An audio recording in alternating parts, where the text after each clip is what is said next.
خصی جانور کی قربانی یہ غیر خصی سے زیادہ اچھی اور فضیلت والی ہے، افضل ہے کہ خصی ہو۔ نبی پاک صلی اللہ علیہ وسلم نے جو مینڈے ذبح فرمائے تھے تو وہ بھی خصی تھے، تو خصی مینڈوں کو پسند کیا گیا۔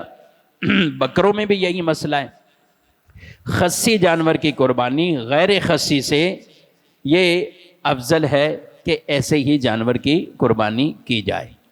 اسی طریقے سے بعض لوگ بکری کو سمجھتے ہیں کہ شاید بکری کی قربانی نہیں ہو سکتی، یا معیوب سمجھتے ہیں، تو معیوب نہیں سمجھنا چاہیے، بکری بھی کی قربانی ہو سکتی۔ بعض اوقات ایسی بکری ہے کہ بکرے سے اچھی ہو سکتی ہے، گوشت کے اعتبار سے اچھی ہو سکتی ہے اور دیگر اعتبار سے اچھی ہو سکتی ہے، تو اس لیے بکری کی بھی قربانی کوئی معیوب عمل نہیں ہے، کر سکتے ہیں، بالکل کر سکتے ہیں اور کرنے میں کوئی مذائقہ نہیں۔ البتہ بکری سے زیادہ فضیلت وہ خصی بکرے میں ہے، بکری سے زیادہ کہ خصی بکرا وہ کیا جائے، تو افضلیت کی بات کر رہا ہوں۔ باقی قربانی وہ تو بالکل بہرحال وہ ہو سکتی ہے، عمر ان کی بہرحال پوری دیکھی جائے گی۔